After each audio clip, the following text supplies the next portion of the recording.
સામાન્ય રીતે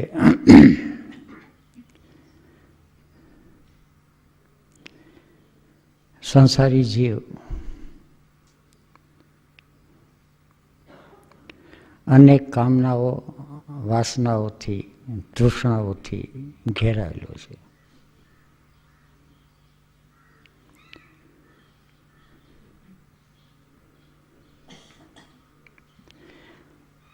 અને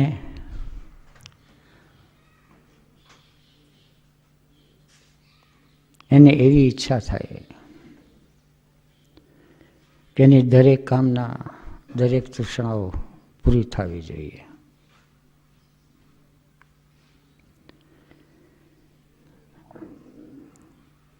નાના બાળકને અનેક પ્રકારનું મન થતું હોય. ઝાડ ઉપર ચડવાનું, પહાડ ઉપર ચડવાનું, ચાંદાને પકડવો,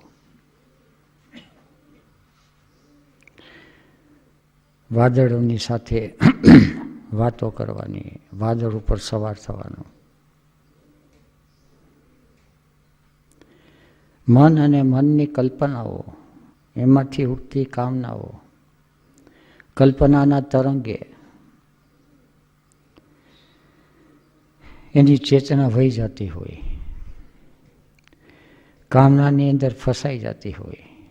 પણ નાનું બાળક છે એને ખબર ન પડે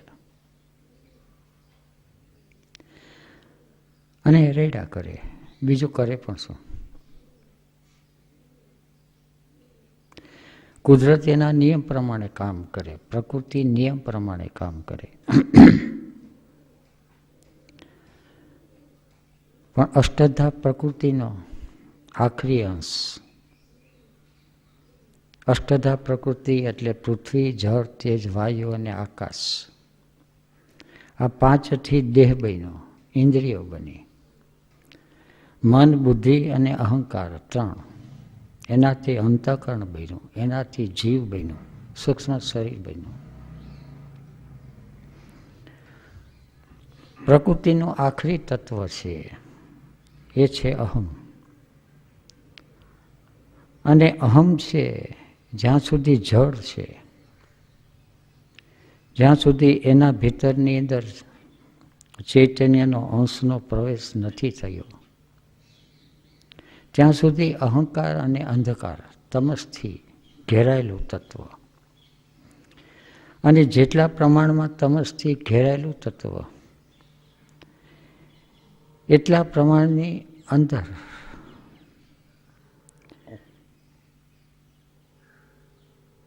એ અજ્ઞાન, વિવેકહીન, એને ભાન ન હોય. એને એમ જ થાય કે હું કરી લઈશ અને મારું ધાર્યું બધું થવાનું છે. જે લોકો જાગ્યા છે એને ખ્યાલ આવે કે સંસારી જીવ મેન નંબર 1, 2 અને 3. મેન નંબર 1 એટલે ક્રિયા પ્રધાન, મેન નંબર 2 એટલે લાગણી પ્રધાન, અને મેન નંબર 3 એટલે વિચાર પ્રધાન. ત્રણ પ્રકારના સંસારી જીવો છે. એ માત્ર લો ઓફ એક્સિડન્ટ, માત્ર કઠપૂતળી છે. એના ભીતરની અંદર કંઈ છે ને અહમની સત્તા છે. ગુરુજીએફ કહે છે કે ધેર ઇઝ નો સોલ. સોલ અને સ્પિરિટ એ બંનેમાં ફેર છે. સ્પિરિટ એટલે આત્મસત્તા, સોલ એટલે એસેન્શિયલ સેલ્ફ. ત્યાં માત્ર પર્સનાલિટીનો સેલ્ફ છે. ત્યાં એની અંદર કહેવાતો એક વ્યવહારિક હું છે. એ નામની સાથે આઈડેન્ટિફાય થાય,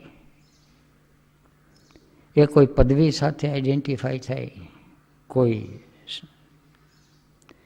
પૈસા ટકાની સાથે, કોઈ કહેવાતી વિદ્યાની સાથે. કોલેજમાં અપાયેલી ડિગ્રી હોય તો એને થાય કે હું ડૉક્ટર છું કે એન્જિનિયર છું. ડિગ્રીનો એને મહિમા હોય. એનું નામ છાપવામાં આવે, પ્રખ્યાત થાય કે કુખ્યાત થાય, એને એમ લાગે કે હું કંઈક છું.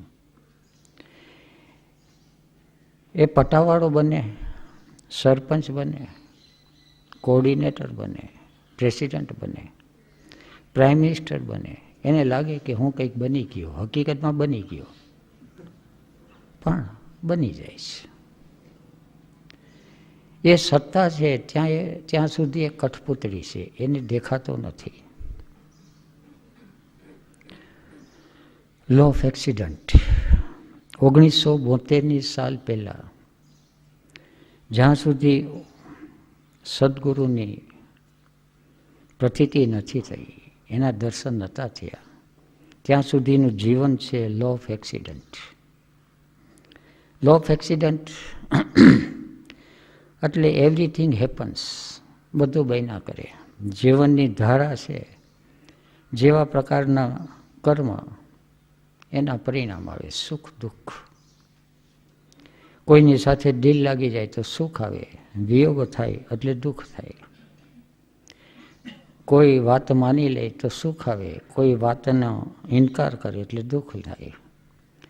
ખાવા પીવાનું સરખું મળી જાય તો સુખ થાય, અને અણગમતું મળી જાય તો દુઃખ થાય.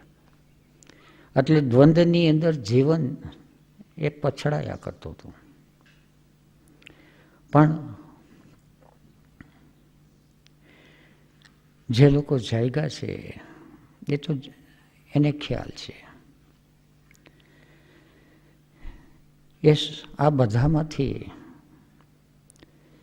એ કોઈને પસંદ કરે છે, કહેવાય છે ચોઝન ફ્યુ. આત્મા વરણ કરે છે, અને વરણ કરવા માટેનું પાત્ર છે એ પ્રકૃતિ નિર્માણ કરે છે. જેવી રીતે કોઈ શિલ્પી છે, એને મૂર્તિ ઘડવી છે તો અનેક પ્રકારના પથ્થર જોશે, અને અમુક પથ્થરની અંદર એની આંખ ઠરશે. પથ્થર તો બધા પથ્થર જ છે, પણ અમુક પથ્થર છે સંગેમરમરના. સંગેમરમર એટલે જેની અંદર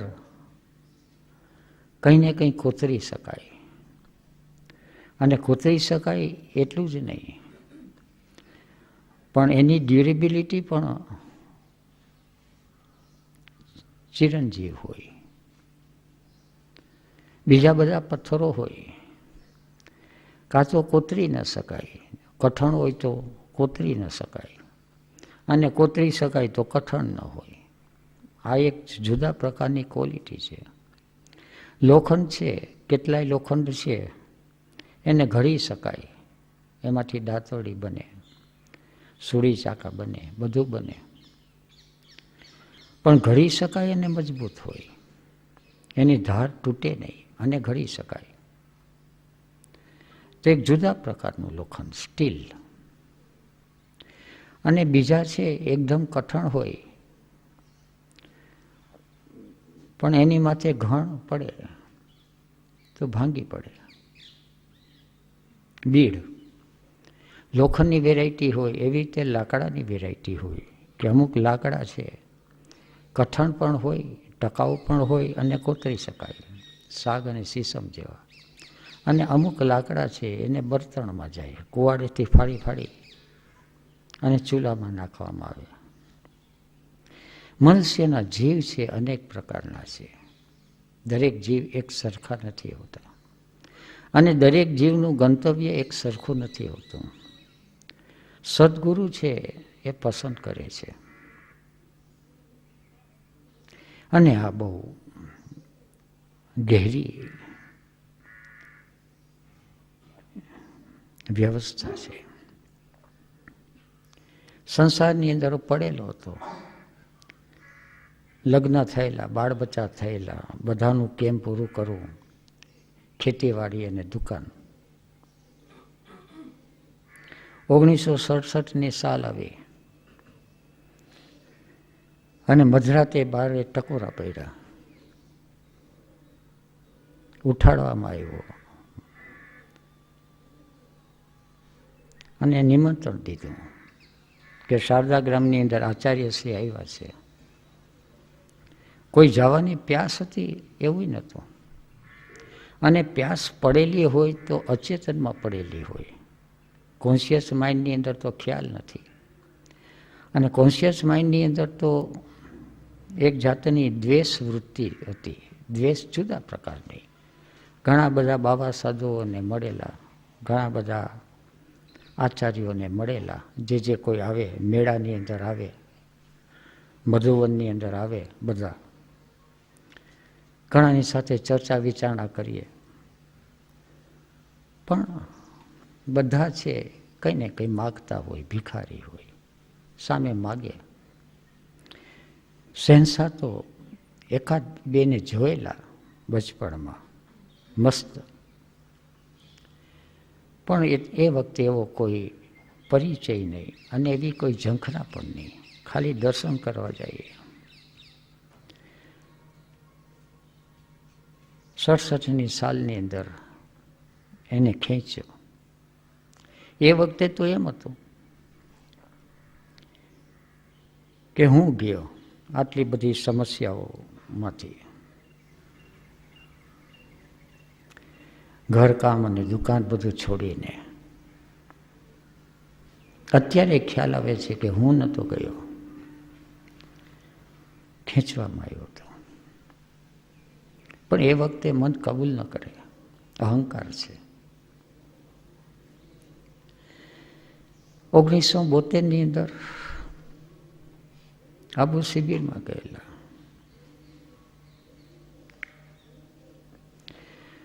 જમીને બપોરના આરામ કરતો હતો. 2 જણા આવ્યા, ઉપાડી ગયા. ક્યાં જવું છે, શું છે? તો કે તમે ચાલો મારી સાથે, અમારી સાથે.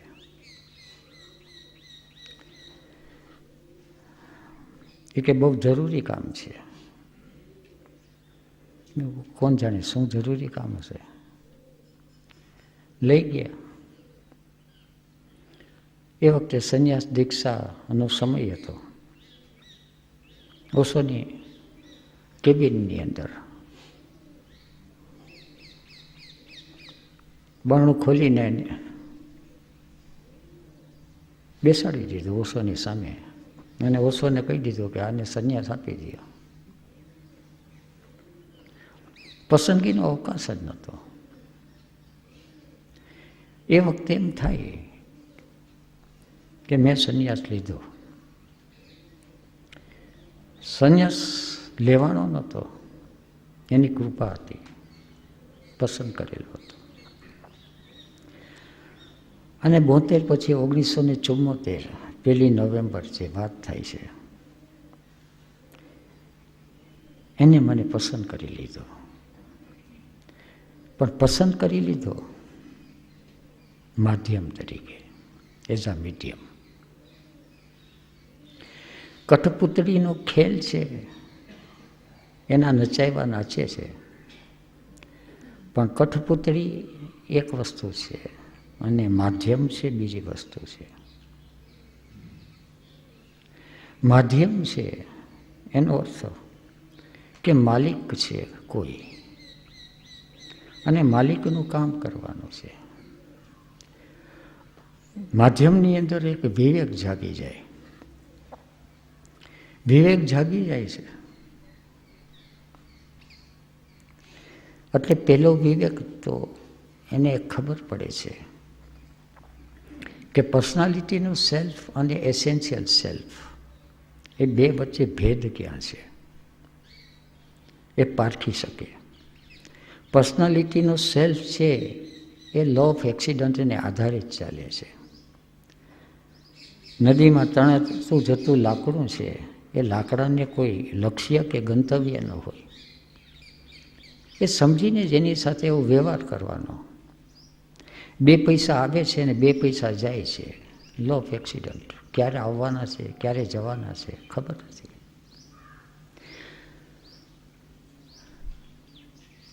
સગાવાલા છે, કેની સાથે સ્નેહ સંબંધ બંધાય છે ને ક્યારે છીનવાઈ જાય છે. Law of accident. એને કંઈ ખબર નથી. મકાન મિલકત ક્યારે આવે છે, ક્યારે વેચાઈ જાય છે. ગ્રાહકો ક્યારે આવે, ક્યારે વેચાઈ જાય, ક્યારે ચાલ્યા જાય. કશું કંઈ ખબર જ નથી. અને મનુષ્ય જીવ છે એ ખબર કાઢવાને માટે જાય છે બાબા સાધુ પાસે, ગ્રહદશા જોવરાવા, જ્યોતિઓ પાસે. થોડોક બફર ઊભું કરી લે, મન મનાવી લે, જાણી તો શકે નહીં. અને એક્સિડન્ટમાં જાણવા જેવું હોય પણ શું? કદાચ કે લાકડી આખે આખું નીકળશે કે ચારે બાજુ ફાડિયા થઈને નીકળશે. નદીનો પટ સીધો સરળ હોય તો એ કહી દે કે વાંધો નહીં આવે, જિંદગી પસાર થઈ જશે શાંતિથી. અને ભેખડમાંથી પાણી વહેતું હોય જીવનનો પ્રવાહ તો કહી દે કે ફાડિયા થઈ જશે. મોટે ભાગે જોશીઓ કહેતા નથી કે ફાડિયા થઈ જશે, ચૂરે ચોરા થઈ જશે. એક આશ્વાસન આપે કે બરાબર છે, રાહુની દ્રષ્ટિ છે પણ ઉપર ગુરુની દ્રષ્ટિ છે એટલે વાંધો નહીં આવે. ગમે એમ કરી મન મનાવી લે. જાગે છે ત્યારે પહેલી વાર ખ્યાલ આવે છે કે પ્લેનેટરી ઇન્ફ્લુઅન્સ શું છે અને એનો સહયોગ કઈ રીતે લઈ શકાય. કોઈ વસ્તુ નડતી નથી, દરેક વસ્તુ છે પેસિવ ફોર્સ છે, પણ કોન્ટ્રાડિક્ટરી કે કોમ્પ્લિમેન્ટરી રેઝિસ્ટન્સ છે. પૃથ્વીનું ગુરુત્વાકર્ષણ છે, પણ ગુરુત્વાકર્ષણનો ખ્યાલ રાખે તો દોડી શકે, ચાલી શકે, નૃત્ય કરી શકે, ઠેકડા મારી શકે. અને ખ્યાલ ન રાખે તો ઝાડ ઉપર ચડે અને પગ લપસે તો ટાંટિયા ભાંગી જાય. દાદરો ઉતરવા જાય અને બેહોશ આવી જાય તો લપસી પડે તો કેળ ભાંગી જાય. નિયમ તો નિયમ છે, દરેકના નિયમ છે. વિવેક જાગ્યા પછી કોન્ટ્રાડિક્ટરી છે, વિરોધાભાસી છે તો વિરોધી નથી, વિરોધાભાસી છે, એક આભાસ છે. પણ એ સહયોગી બની શકે છે, કોમ્પ્લિમેન્ટરી. 1 નવેમ્બર પછી એક વિવેક જાગી ગયો અને દુશ્મન ન રહ્યા. દુશ્મનને દોસ્ત કઈ રીતે બની શકે? કોઈ પરિસ્થિતિ એવી ન રહી કે જે જીવને મૂંઝવી નાખે. ગમે તે પરિસ્થિતિ હોય એ પરિસ્થિતિમાંથી મોજ અને આનંદ મેળવી લેવાય. અને મોજ અને આનંદ નહીં તો એમાંથી રસ તો મળી જ જાય. અને એ કંઈ શીખવું તો એને માટે નિમિત્ત હતા રામ દુલારે બાપુ.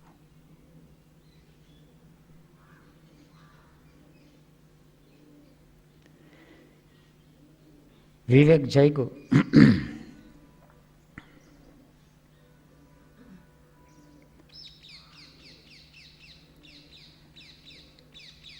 સંન્યાસ લીધા પછી કૌટુંબિક જવાબદારી ઘણી બધી ઓછી થઈ ગયેલી. ગીતાની અંદર એક શ્લોક છે, ગહેરો શ્લોક છે, અનન્ય ચિંતયંતો મામ. જે લોકો અનન્ય ભાવથી મારું ચિંતન કરે છે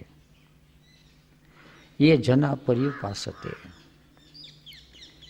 માણસો જે ઉપાસના કરે છે, જે લોકો તેસામ નિત્યાભિયુક્તા નામ યોગક્ષેમમ વહામ્યહમ. એ લોકોનું યોગ અને ક્ષેમ છે હું ઉપાડી લઉં છું.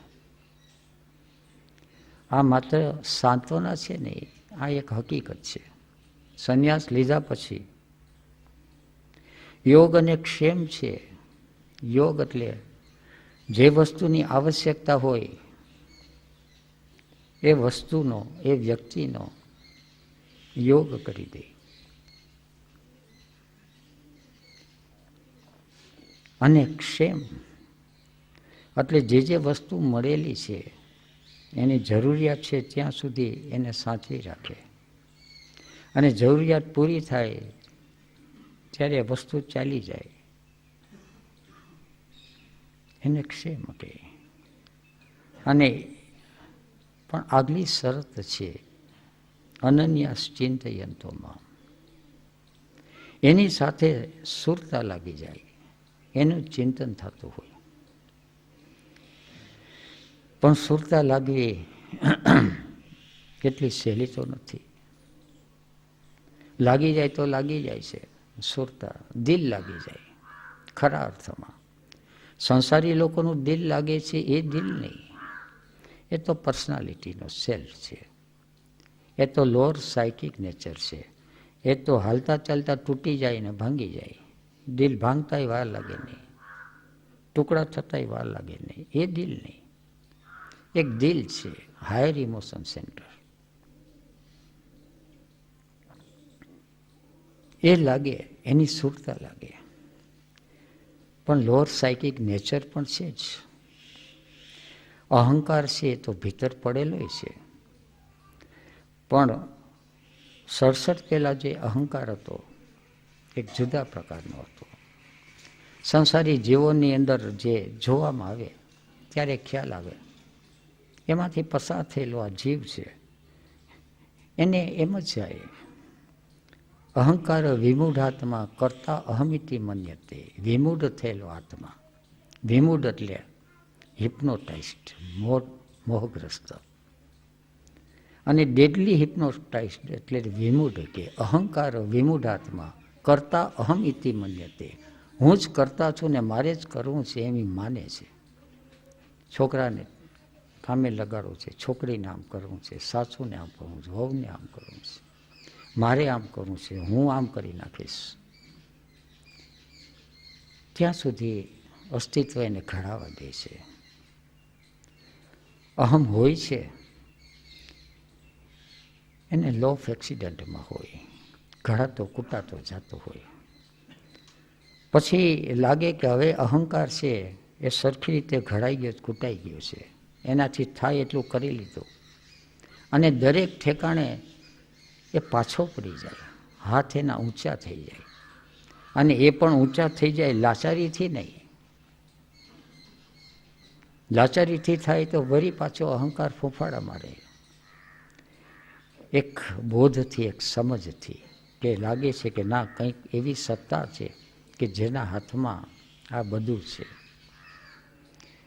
અને આપણે તો માત્ર એક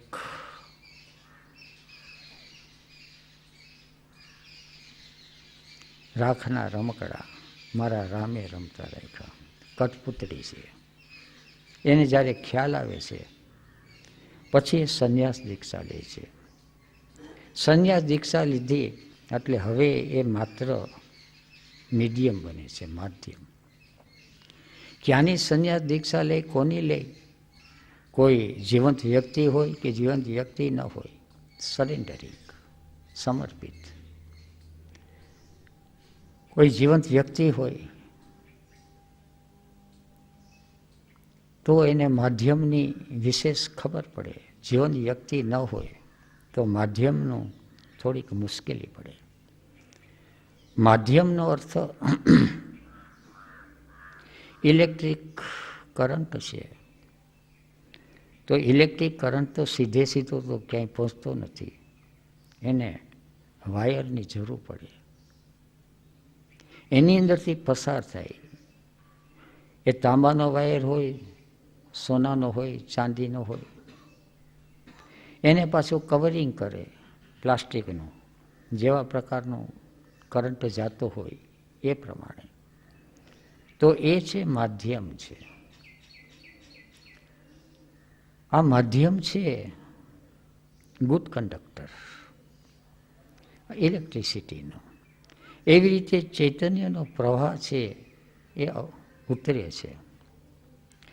ચૈતન્યનો પ્રવાહ બે રીતે ઉતરે છે. યોગમાં એને વિદેહ અને પ્રકૃતિ લઈ એવા નામ આપ્યા.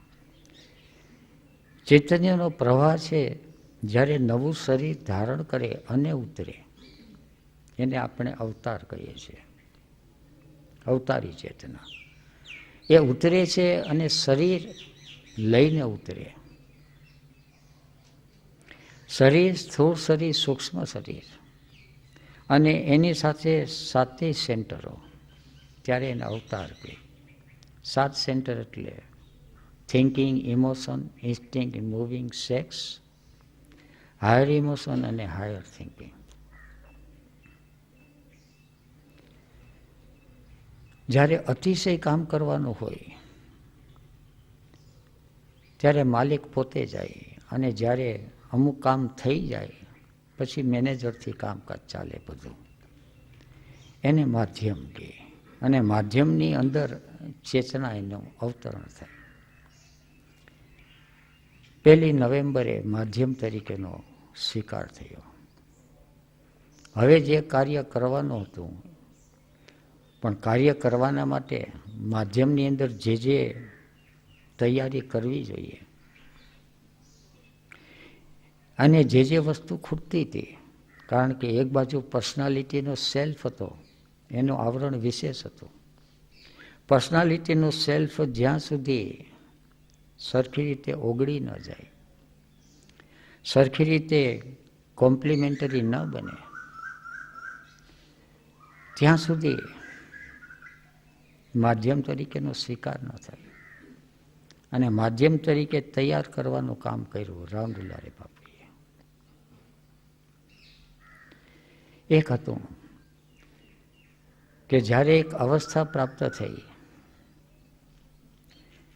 અંદર આત્મસત્તાની ઓળખ થઈ, મારું સ્વરૂપ છે, રિયલ સેલ્ફ છે, એ તો સતરૂપ છે, ચિદરૂપ છે, આનંદરૂપ છે, દ્રષ્ટા માત્ર.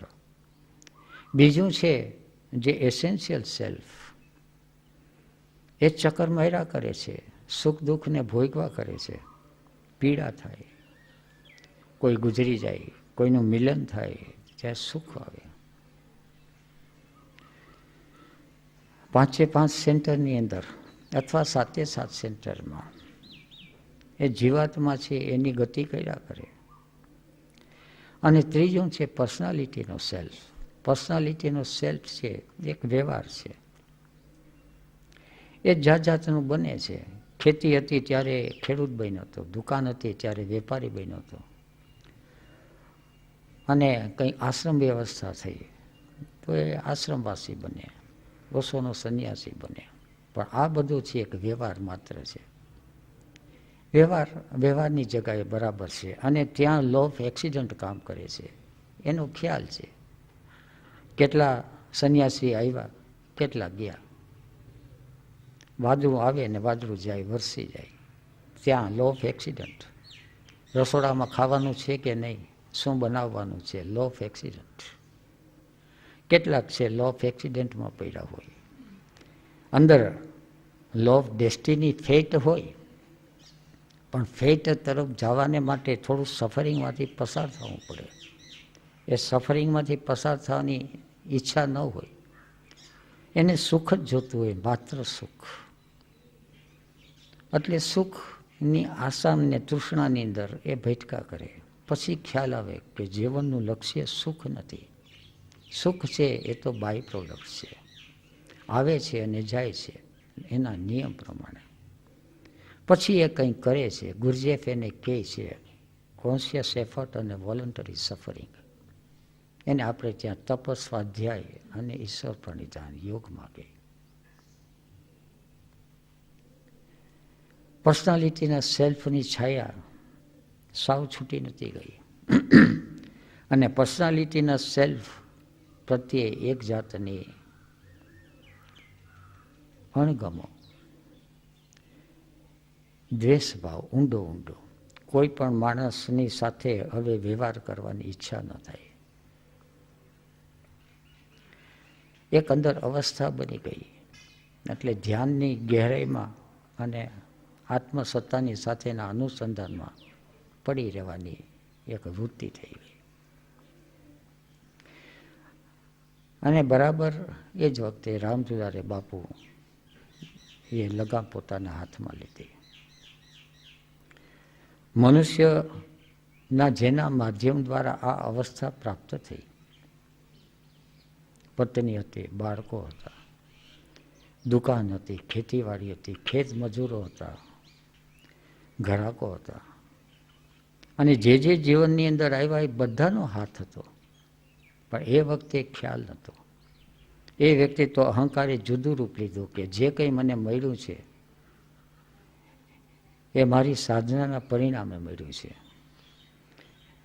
જે કંઈ મળ્યું છે થોડું ઘણું એ ગુરુકૃપાએ, પણ એ ગુરુકૃપાનો અહેસાસ એ રીતે નહોતો થયેલો. ગુરુકૃપાનો અહેસાસ થયેલો ત્યારે એટલું કે જે કંઈ છે આચાર્ય રજનીશના પ્રતાપે, ભગવાન રજનીશના પ્રતાપે મળ્યું છે. પણ બીજા બધા જે સંગી સાથીઓ છે એ બધાનો સપોર્ટ હતો એ ભાન નહોતો. રાજમહેલ બનાવે તો કોઈ રાજાએ બનાવ્યો, તાજમહેલ બનાવ્યો તો શાહજહાએ બનાવ્યો, એનું નામ આવે.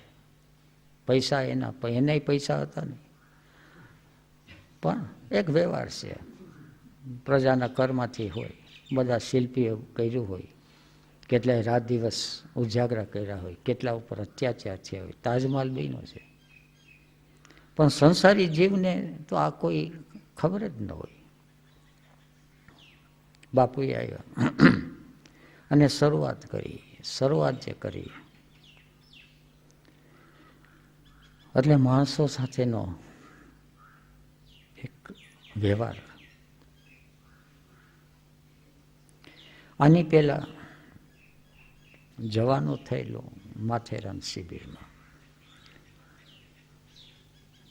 સાંસારિક જવાબદારી પૂરી થઈ અને યોગક્ષેમો બરાબર થવા માંડ્યો એટલે જ્યાં જ્યાં ઓશોની શિબિર થાય ત્યાં જવાનું થાય. માથેરાન શિબિરમાં ગયા.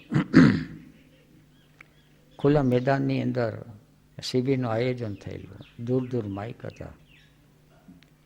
ઓશો એક મંચ ઉપર 8x8નો કે હશે ત્યાં ઉપર એની બેઠક હતી. મંચની પાસે બેસવાનું છે. દૂર તો સંભળાય ન સંભળાય અને ખુલ્લું મેદાન હતું. માણસોની અવર જવર, મોટર ગાડીની અવર જવર, એટલે પાસે બેસી અને સરખી રીતે એને પીવાનું. અને એ વખતે એને વાક્ય કીધું. શરૂઆત થઈ શિબિરની. એને કીધું કે તમને બધાને એમ લાગે છે કે તમે તમારી ઈચ્છાથી આવ્યા છો.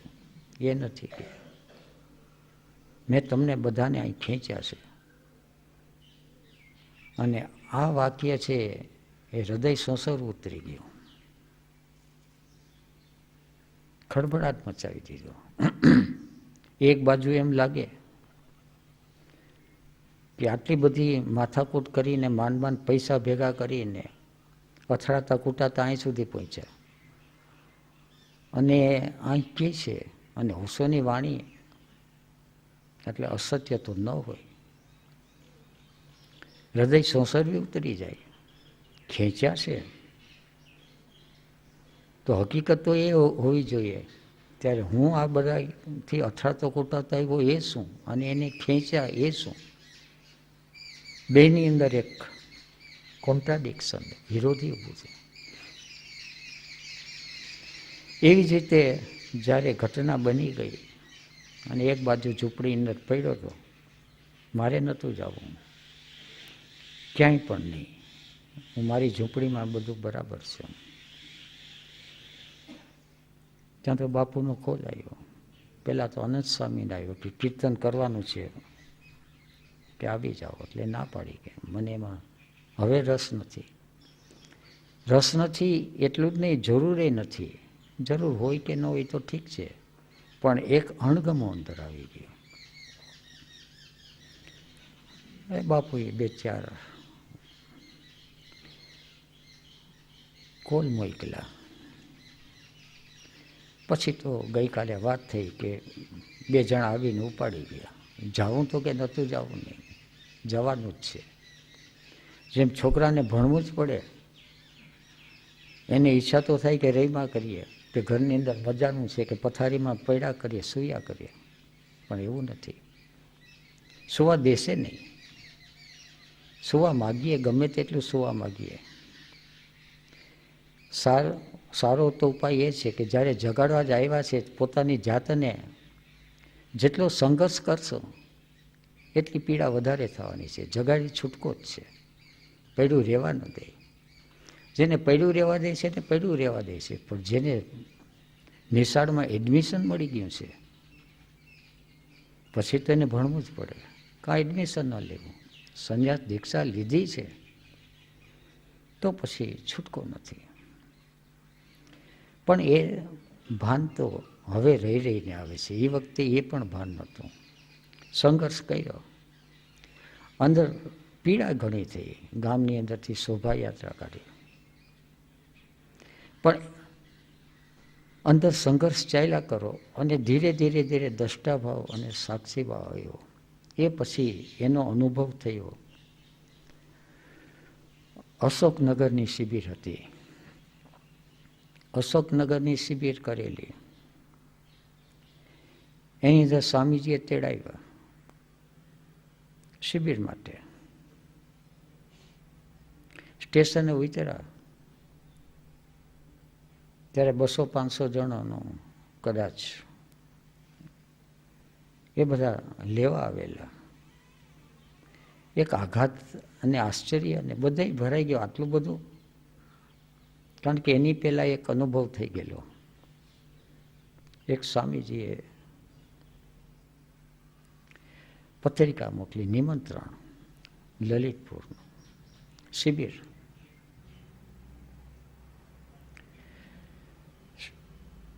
બહાર ગામ નીકળવાનું ઓછું થતું અને શરીરની અંદર તાવ હતો, 2-3 ડિગ્રી આસપાસ તાવ.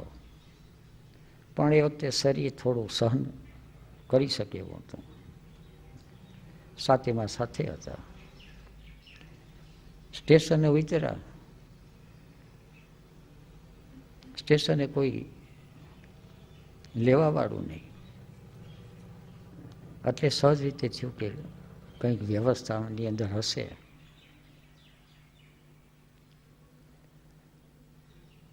એટલે બધા ઉતરી ગયા, ગાડી ઉપડી ગઈ. સરસામાં રાખ્યું, હવે જાવું ક્યાં? સ્વામીજી રાહ જોઈ. તો એક ભાઈ આવ્યા, હિન્દી બોલતા હતા. હિન્દી બોલતા માંડ આવડે, વાંધો ના આવે. ભગવાન સિંહને સાંભળીને થોડું તૈયાર થઈ ગયેલું હિન્દી.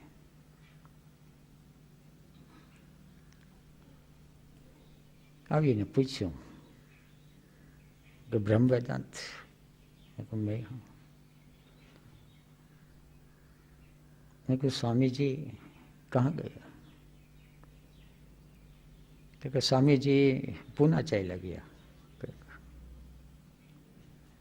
કારણ કે સ્વામીજી જૂની હતા. શિબિરનું આયોજન કરીએ તો ચાલ્યા ગયા. પછી ગયા.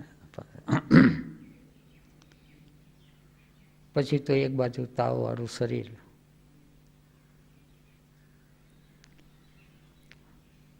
લાકડાનું ગોડાઉન હતું, એની અંદર ઉતારવામાં આવ્યું.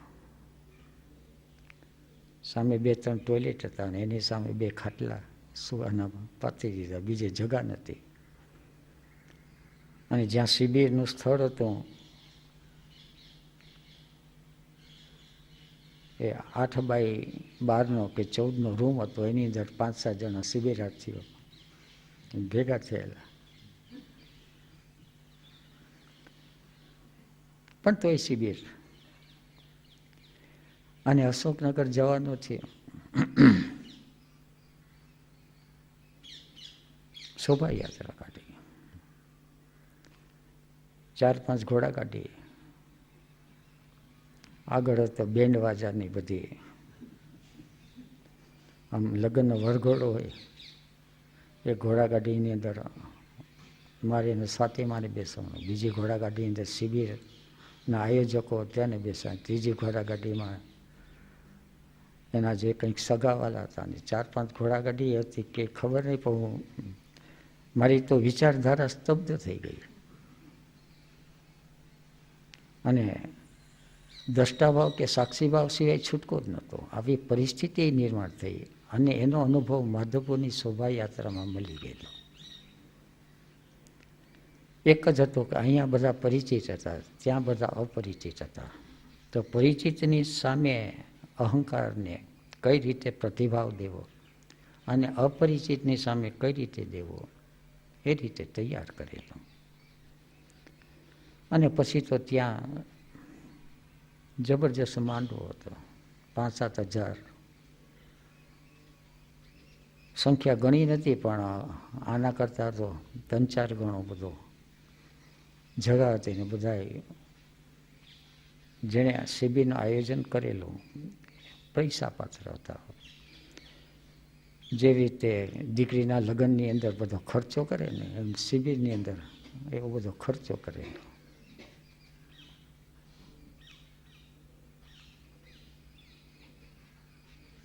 પણ એક એક વસ્તુ છે, ઘટનાઓ છે, એક એક બનતી ગઈ. એ બધી ઘટનાએ માધ્યમ તરીકે મારો કઈ રીતે ઉપયોગ કરવો. અત્યાર સુધી એમ હતું કે આ બધું હું કરું છું અને મારે કરવાનું છે, અને જ્યારે જ્યારે મારે કરવાનું આવે ત્યારે અસ્તિત્વ છે એ સહયોગ ન આપે, અને જ્યારે જ્યારે માધ્યમ થવાનું થાય ત્યારે અસ્તિત્વ તરફથી સહયોગ મળે. યોગક્ષેમ 7 સેન્ટરનો thinking, emotion, instinct, moving, sex, higher emotion અને હાયર થિંકિંગ. હાયર થિંકિંગની અંદર અત્યારે જે કંઈ માધ્યમ તરીકે કામ કરવાનું છે, જે થઈ રહ્યું છે, ગુરુજી પ્રત્યે અતિશય ધિક્કારનો ભાવ. જે રીતે શરૂઆતની અંદર રજૂઆત થઈ હતી કે ગુરુજી છે એની બધી ધ્યાનની વિધિઓ ઉટાંગ પટાંગ બધી વિધિઓ,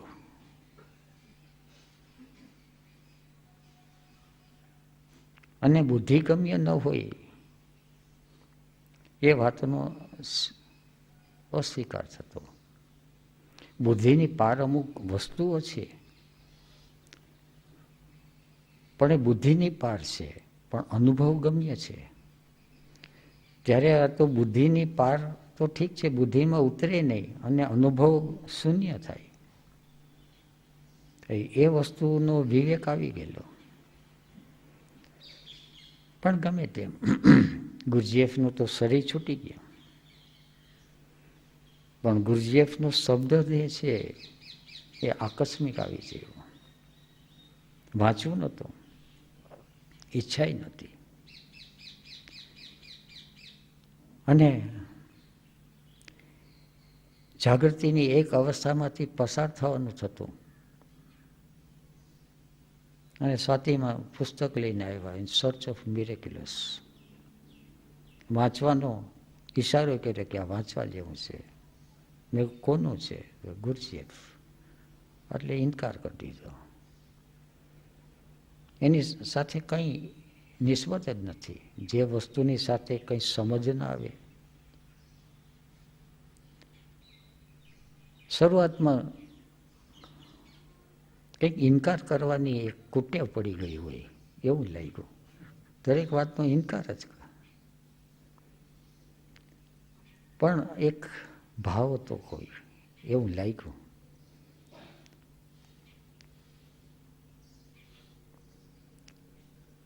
એટલે પછી સ્વાતિમાએ કીધું કે હું કંઈક વાંચું, જોઉં.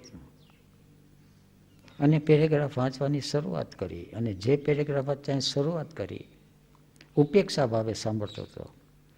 કોઈ વાંચને એને અનાદર ન કરવો, સાંભળી લેવું, એવી વૃત્તિ ખરી હૃદયની.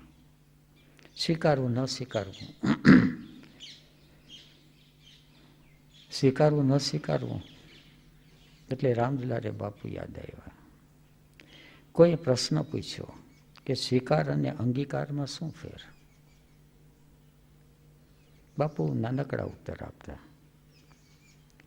કે કબાટમાં વસ્ત્ર પહેર્યા છે એ સ્વીકાર છે, અને તમે પંડ ઉપર ચડાવો છો એ અંગીકાર છે. વસ્તુ લઈને રાખી એટલે સ્વીકાર છે. જમવાનું બનાવ્યું છે એ બધો સ્વીકાર છે, પણ જે ખાધું છે એ અંગીકાર છે. એટલે ઘણું બધું વાંચવાનું ને વિચારવાનું ને આવતું હોય. અંગીકાર તો બહુ થોડાનો થાય, સ્વીકાર બધાનો.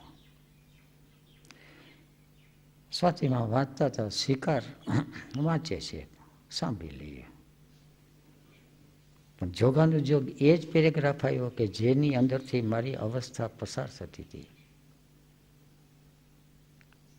અને ચમકી ગયો, બેઠો થઈ ગયો.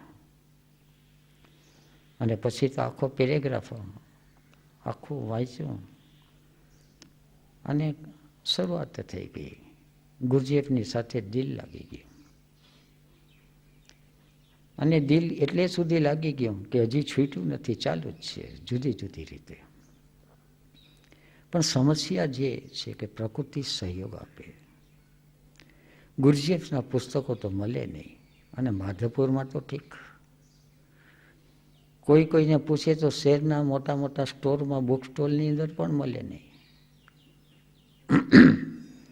આ રેડુખાઈનું પુસ્તક બહુ રહસ્યમય રીતે અહીંયા માધવપુર પહોંચેલું. એ કથા કોક બીજી કથાઓ છે, પણ આવી ગયેલું. એ પછી એક ઘટના એવી બની કે એક સંન્યાસી આવ્યા પૂનાથી બોમ્બે પ્લેનમાં ગયા. બોમ્બેથી કેશોદ પ્લેનમાં આવ્યા. એ વખતે કેશોદમાં પ્લેન સર્વિસ હતી. અને કેશોદથી ટેક્સી કરીને માધવપુર આવ્યા. બપોરના 12 વાગ્યો હશે.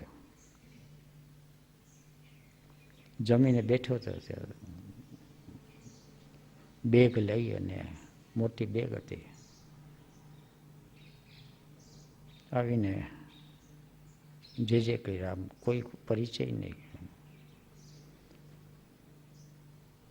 કે બ્રહ્મ વેદાંત મારું નામ છે, જે કર્યા.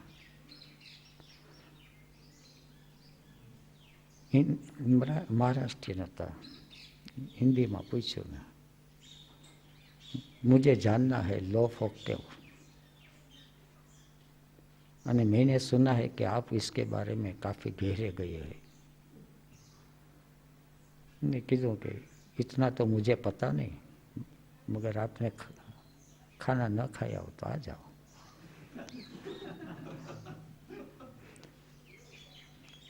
खाई पी लो, પછી નિરાંતેથી આપણે બધું સમજશું. ખાધું, બધું ફર્યા. બોલો ક્યાંથી શરૂઆત કરવી છે? એટલે એક એક હજી કર્યું ત્યાં તો એનું માથું દુખવા માંડ્યું. મને કે આ બધા પુસ્તકો અહીં રાખો, એ કે મારે કામના નથી, આમાં કંઈ મારી ચાંદ ડૂબતી નથી. હિન્દીમાં બધું કહેતા હતા.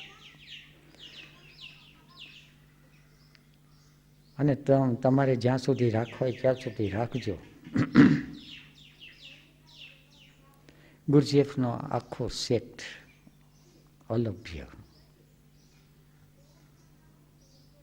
એ આવીને મૂકી ગયા. એક ચમત્કાર એ લાગે, આશ્ચર્ય લાગે. યોગક્ષેમ વહામ્યહમ. હાયર થિંકિંગ સેન્ટરનો જે કંઈ ખોરાક જોતો હતો, જે કંઈ પ્રશ્ન ઉઠતા હતા, એ એક પછી એક એમાંથી ઉત્તર મળવા માંડ્યા. જીવનનું લક્ષ્ય જ બદલી ગયું. અને એનું કારણ હતું, કારણ એ હતું કે એ વખતે ખ્યાલ નહોતો કે સંન્યાસીઓ આવશે, અને સંન્યાસીઓ જાત જાતના અને ભાત ભાતના પ્રશ્નો લઈને આવશે, અને આ બધા પ્રશ્નોના ઉત્તર છે એ દેવાનું થશે. અસ્તિત્વ કઈ રીતે માધ્યમ બનાવે છે, એ રીતે માધ્યમ બનાવ્યું હાયર ઇમોશન સેન્ટરનો. હાયર ઇમોશન સેન્ટર એટલે જે ભાવ જેની સાથે જોડાયેલા છે એવી વ્યક્તિના સાથેના, સંસારિક ભાવ નહીં. સગાવાલા છે તો કેટલાક વધારે સગામાંથી વાલા થયા અને કેટલાક વેરી થયા. ઓશોમાં ભળ્યા છે એટલે બસ એ ગઈ ગુજરી જવું કે પહેલાં તો બધું મજાનો હતો અને હવે ભળી ગયા એટલે ભ્રષ્ટ થઈ ગયા. એની બીજી સાથે કોઈ નિસ્બત નથી. અને એ સ્વાભાવિક છે, લો ઓફ એક્સિડન્ટ. પણ દિલવાળી વ્યક્તિઓ છે, કેટલાય સંતો, કેટલાક સંતો અજ્ઞાત, કેટલાક ઠેક ઠેકાણે છુપાયેલા, ત્યારે પહેલી વાર ખ્યાલ આવ્યો કે જાગ્રત ચેતના એક એક ગામમાં પડેલી હોય એવું દેખાય. અલ્ટિમેટ સ્થિતિ જુદી વાત છે, પણ સૌ પોતપોતાની સમાધાનની અંદર એક મોજથી એક જીવતા હોય, પણ એ પોતાની જાતને પ્રગટ કરવા ન માગતા હોય.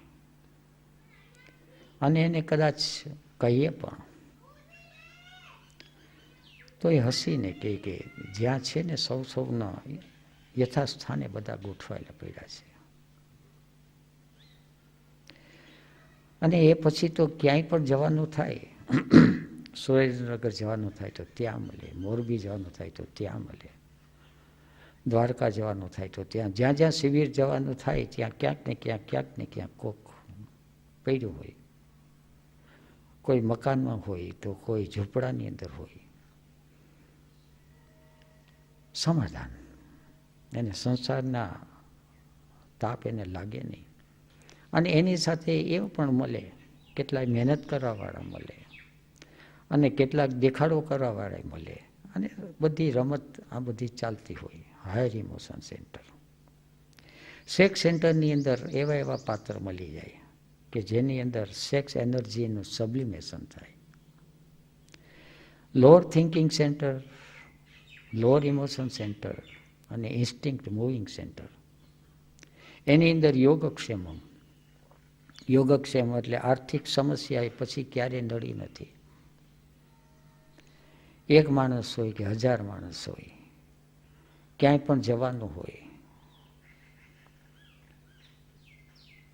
બાપુ શિબિરમાં પેલા જતા અમે લોકો, એટલે કોઈ એક પોસ્ટકાર્ડ લખી નાખે કે અહીંયા શિબિર ગોઠવી છે, અને સામા પત્ર વ્યવહાર થઈ જાય કઈ તારીખે ને શું છે, એટલે અહીંથી બસમાં બેસીને જવાનું અને પાછું આવવાનું. વેરાવળ બાપુ આવેલા, મહુવા શિબિર હતી અને જવાનું ને પાછું આવવાનું. બાપુએ પૂછ્યું મને કે તમે શિબિરમાં જાઓ છો,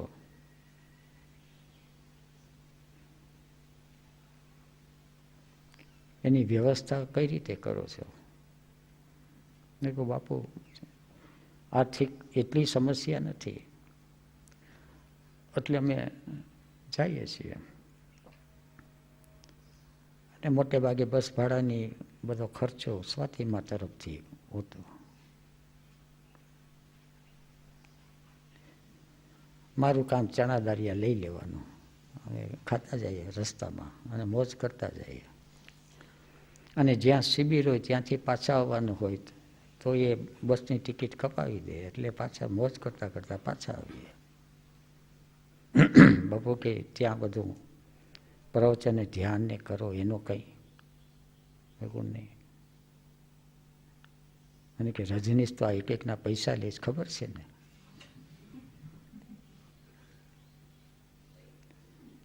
પછી બાપુને તો શું વાત કરી, કારણ કે બાપુ હતા, એ ખ્યાલ આવી ગયો.